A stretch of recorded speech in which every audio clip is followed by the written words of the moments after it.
Assalamualaikum warahmatullahi wabarakatuh. Pada yang terhormat Bapak Ali Nur Rafiq selaku dosen pengampu mata kuliah studi hadis. Perkenalkan, nama saya Fauzan Abul, NIM 23401051, Prodi Ekonomi Syariah, kelas B, absen 16. Ini mempresentasikan materi bab 1 hingga bab 6 yang telah dijabarkan oleh teman-teman di hari-hari sebelumnya. Langsung saja, yang pertama yaitu pengertian hadis dan ulumul hadis. Hadis yaitu perkataan, perbuatan, ketetapan dan persetujuan dari Nabi Muhammad yang dijanjikan landasan syariat Islam. Sedangkan pengertian dari ulumul hadis yaitu ilmu-ilmu yang mempelajari atau membahas seputar hadis berdasarkan sabda Nabi Muhammad SAW. Kemudian sejarah dan cabang-cabang hadis. Sejarah hadis dibagi berbagai tahap. Yang pertama, tahap kelahiran, kemudian tahap penyempurnaan, yang ketiga tahap pembukuan secara terpisah, kemudian tahap penyusunan dan penyebaran, tahap penyempurnaan kitab, tahap pembekuan, dan yang terakhir tahap kebangkitan kedua. Kemudian cabang-cabang hadis. Yang pertama yaitu ilmu rijal al-hadis, yaitu ilmu yang mengkaji tentang para perawi hadis, baik dari sahabat, tabi'in maupun abatoh lainnya. Yang kedua yaitu ilmu tarikh ar-ruwah, ilmu yang mengkaji tentang sejarah periwayatan hadis.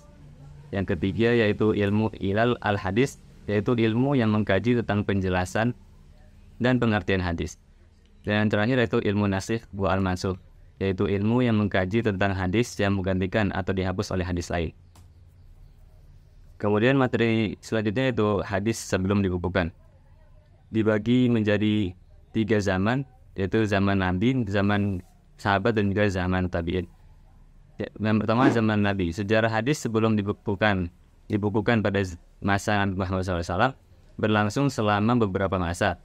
Pada masa Nabi, para sahabat menerima hadis dari majelis Nabi dan mencatat dari apa yang dikatakan. Kedua yaitu pada masa sahabat. Hadis tidak dibukukan secara sistematis karena ada kekhawatiran tercampurnya sebagian hadis dengan Al-Quran. Pada masa itu, para sahabat dilarang untuk melakukan penulisan hadis. Dan yang ketiga, sekaligus terakhir yaitu hadis pada zaman tabi'in. Pada penghujung masa tabi'in, terjadi pertama kali kodifikasi dan sistematisasi acar hadis dan akhbar berita dalam buku-buku. Hadis pada masa tabi'in sudah mulai berkembang dan disusun dalam sebuah kitab yang beraturan, tetapi belum dibukukan. Materi selanjutnya yaitu sejarah pembukuan hadis dan juga sejarah perkembangan hadis. Sejarah pembukuan hadis berawal dari masa Rasulullah SAW. Pada masa itu, hadis-hadis Rasulullah dikumpulkan dan disusun dalam berbagai topik. Pada abad ketiga Hijriah, para ulama mulai memilah hadis-hadis sahih dan menyusunnya ke dalam berbagai topik. Pada masa Rasulullah SAW, hadis-hadis itu berpindah-pindah dan disampaikan dari mulut ke mulut. Masing-masing perawi pada waktu itu meriwayatkan hadis berdasarkan kekuatan hafalannya. Kemudian sejarah perkembangan hadis. Pada umumnya, perkembangan hadis dilakukan dengan cara mengumpulkan, mengklasifikasikan kepada kategori-kategori yang berbeda. Hadis yang disandarkan kepada Nabi SAW dikenal sebagai marfu. Hadis yang disandarkan kepada sahabat disebut mauquf, dan juga yang disandarkan kepada tabi'in disebut maqtu'. Perkembangan hadis juga dilakukan dengan cara pemeliharaan keautentikan hadis yang merupakan usaha untuk menjamin keaslian dan hadis yang digunakan sebagai sumber hukum dan pedoman kehidupan bagi umat Islam. Kemudian hadis dari segi kuantitas dibagi menjadi 2, hadis mutawatir dan juga hadis ahad. Hadis mutawatir juga dibagi menjadi 2 macam, yaitu mutawatir lafzi dan juga mutawatir ma'nawi. Yang pertama mutawatir lafzi, yaitu hadis yang diriwayatkan oleh sejumlah besar perawi yang menurut kebiasaan mustahil untuk bersepakat berdusta dengan menggunakan lafal yang mempunyai kesamaan yang tinggi dan hampir sesuai dengan lafal yang lainnya terhadap lafal yang sama.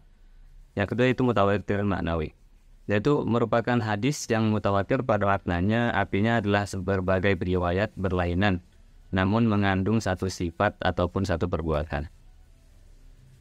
Macam kedua yaitu hadis ahad. terbagi menjadi 3, hadis masyhur, hadis aziz, dan juga hadis gharib.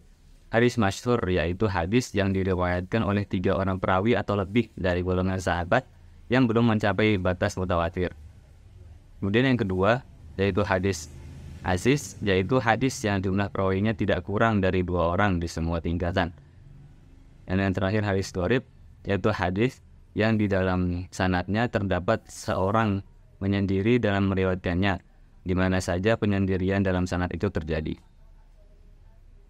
Materi selanjutnya itu hadis sahih dan juga hadis hasan.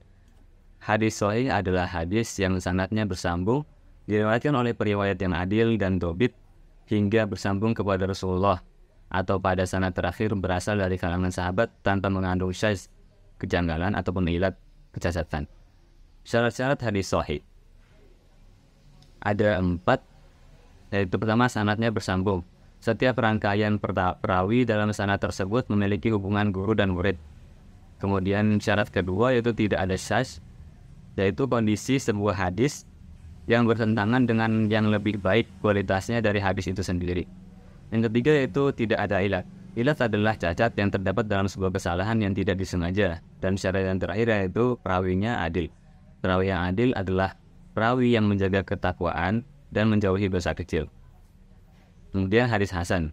Menurut terminologis, hadis hasan adalah hadis yang bersambung sanadnya, diriwayatkan oleh rawi yang adil, yang rendah daya hafalnya tapi tidak rancu dan tidak bercacat.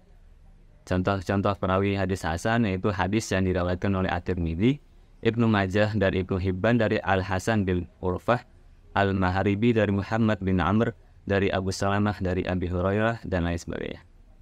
Materi terakhir yaitu hadis dhaif. Hadis dhaif adalah hadis yang di dalamnya tidak didapati syarat hadis sahih dan juga tidak adanya syarat hadis hasan, karena syarat diterimanya suatu hadis sangatlah banyak, sedangkan lemahnya hadis terletak pada hilangnya salah satu syarat tersebut atau bahkan lebih. Contoh hadis dhaif. Di sini saya akan memberikan 2 contoh hadis dhaif. Yang pertama itu barang siapa tidur sesudah asar kemudian akalnya terganggu, maka jangan menyalahkan siapa-siapa kecuali dirinya sendiri. Contoh yang kedua yaitu bunyinya seperti, sesungguhnya Rajab itu bulannya Allah dan Sya'ban itu bulanku dan Ramadan itu bulan umatku. Mungkin sekian dari saya. Terima kasih. Assalamualaikum warahmatullahi wabarakatuh.